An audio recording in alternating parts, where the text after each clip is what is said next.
Gente, boa noite. Estão me escutando e me vendo aí? Gente, primeiro, obrigado, Estamos Vera, lhe pelo carinho ouvindo e todo da vendo. introdução. Eu tenho um prazer enorme de ser antigo mesmo. Estou com meus 59 anos, milito desde os 14 numa corrente que fundou o PSTU, que é a Convergência Socialista. E o fato de ser antigo é bom até para eu ter pego a dimensão histórica das coisas. Eu comecei a militar, na verdade, tive em contato com a Convergência em 78, comecei a militar na Convergência em 80, mas foi exatamente nesse período que a gente começou a falar muito de Stonewall no Brasil, porque havia todo o processo de reorganização dos movimentos contra a opressão negros, mulheres, LGBTIs, no processo de luta contra a ditadura.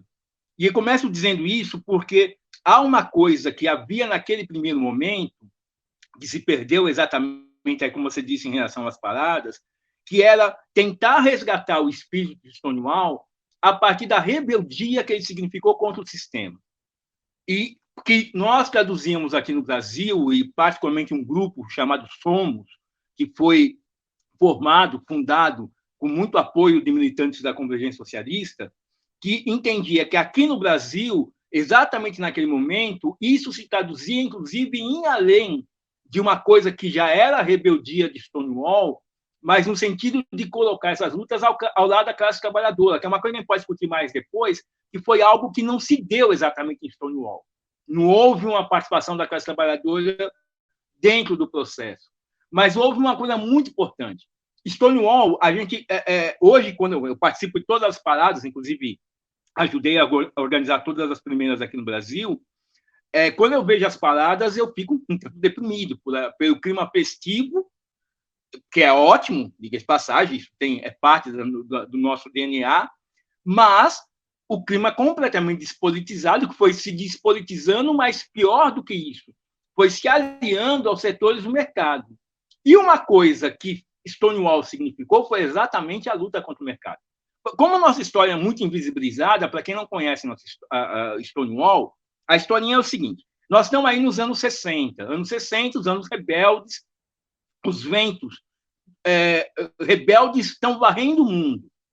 Desde o maio de 68 e a greve geral dos trabalhadores, que falou 10 milhões de trabalhadores na França e mobilizou toda a juventude francesa, até a independência dos países africanos, que estavam sacudindo o mundo. Da Revolução Cubana, que inflou corações e mentes mundo afora, a luta contra a guerra do Vietnã.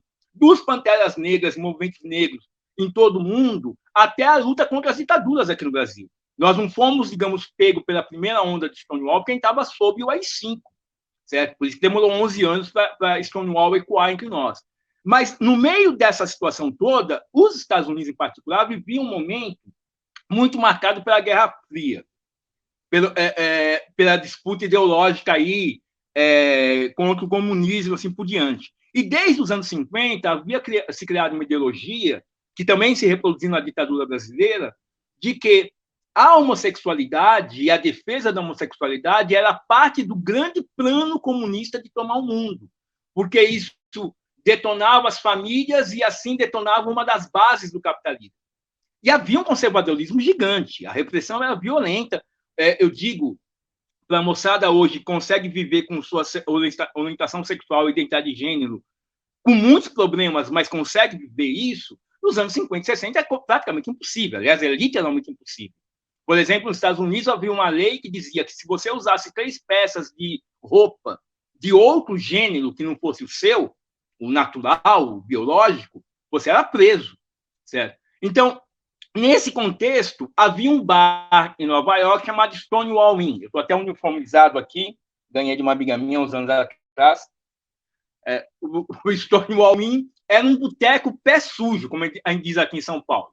Ao ponto de que, por exemplo, as canecas, os copos eram lavados num balde debaixo da pia. E, por isso mesmo, um historiador que eu gosto muito, chamado Victor Rousseau, dizia que a rebelião só podia ter nascido em Stonewall, porque Stonewall era o lugar onde tinha gente muito pobre, muito jovem, e too much, que é uma expressão em inglês, quer dizer gente demasiadamente fora do esquema, fora da casinha, rebelde, as bichas enlouquecidas e sem muito sem muito padrão de aceitabilidade, as drag queens, as trans, e cãs negras e cãs latinas, e o povo que vivia na rua tinha sido expulso de casa, assim por diante. E o que acontece? Numa noite que era como várias outras noites anteriores, em que a polícia tenta dar uma batida, que era um esquema de corrupção, inclusive. A polícia dava batidas para ganhar propina dos donos dos bares e dar um tempo de descanso para os bares. Mas nessa noite em particular, 28 de junho, o povo falou: chega, basta, não dá mais. E saiu para cima da polícia. A polícia tenta invadir o bar, a moçada começa a bater na polícia, sai do bar, começa primeiro a jogar moeda, numa alusão à corrupção, aí depois tem uma construção por perto, começa a voar tijolo, começa a voar lixo, começa a voar todas as coisas, a polícia se acoa dentro do bar e é cercada. Há um momento, inclusive, que a moçada literalmente planeja atear fogo no bar e queimar todo mundo lá dentro. Só não acontece, para a sorte da polícia, porque tinha um cara do Village Voice, que era um jornal LGBTI de Nova York, que estava lá dentro, ficou preso lá dentro. Aí o que acontece? Durante os 4 dias e 4 noites posteriores, essa rebelião toma o gueto LGBTI de Nova York, que é em torno do Stonewall. E começam a ir para aí gente do movimento negro, dos movimentos de mulheres, de organizações sindicais pequenas, algumas, de organizações políticas, socialistas ou democráticas na época, que começam a se juntar à luta. A luta se arrasta pela região. É uma coisa lindíssima de se ver os documentários da época que contam a história, como eles literalmente acoam a polícia e derrotam a polícia. Derrotam a tentativa de invasão, com um protagonismo muito importante das mulheres trans, das travestis e dessa população de rua. As duas grandes lideranças de Stonewall, que são sempre invisibilizadas na história, foram Silvia Rivera, que é uma latina porto-riquenha, e Marsha P. Johnson, que é uma negra, uma mulher trans negra, que depois, inclusive, de Stonewall, fundam um grupo com nome interessantíssimo, que é Organização das Travestis Revolucionárias de Rua, porque elas trabalhavam na rua, como até hoje boa parte do povo travesti e trans trabalha. E o que acontece, para finalizar, depois dessa rebelião, um ano depois, em 70, acontece a primeira parada do orgulho LGBTI, com 10 mil pessoas em Nova York. Um poeta que eu gosto muito, chamado Allen Ginsberg, que estava lá, ele disse que tem uma coisa que eu queria finalizar com isso, que ele falou assim, que o que ele viu em Stonewall foi que o olhar ferido que pairava nos olhos dos LGBTIs há tanto tempo se dissipou naquela noite. E o brilho do orgulho, o brilho da esperança, o brilho de que era possível vencer, começou a tomar corações e mentes. Esse é o grande significado de Stonewall.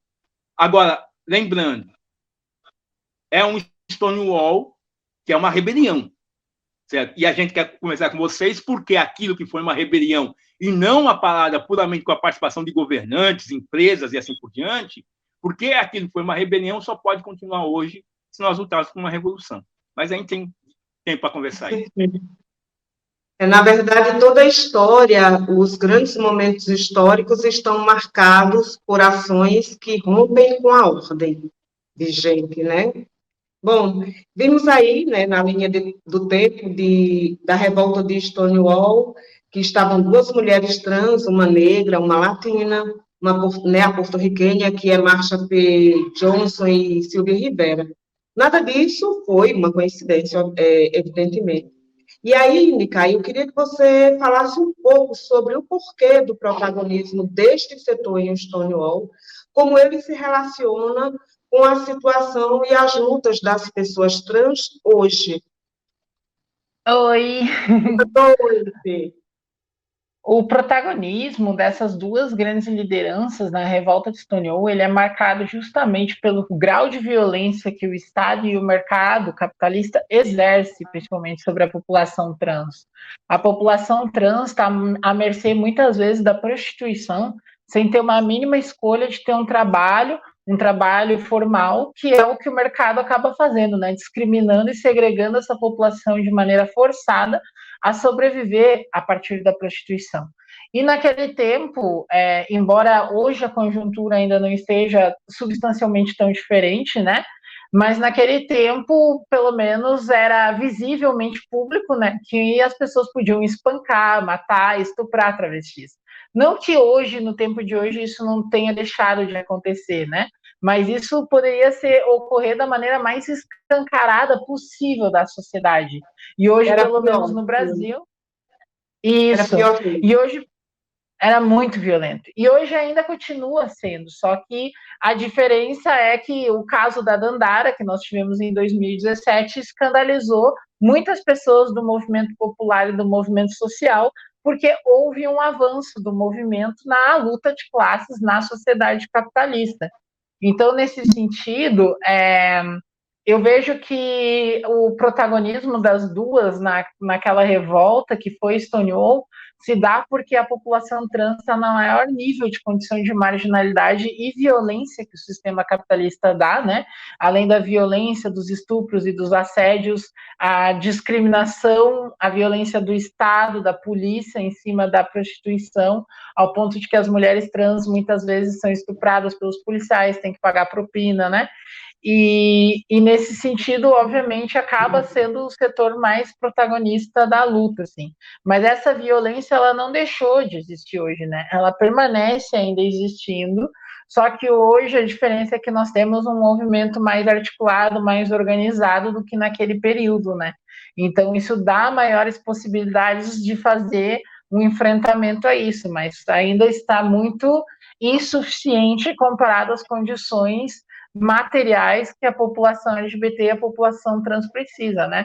Nós precisamos de muitas conquistas, precisamos de emprego, cotas para a população trans, para a população LGBT, precisamos conquistar serviços de saúde de qualidade, e isso exige, né, com que o movimento se radicalize e se organize ao lado da classe trabalhadora. É mais ou menos assim como eu enxergo o protagonismo da Marsha Johnson e da Silvia Rivera.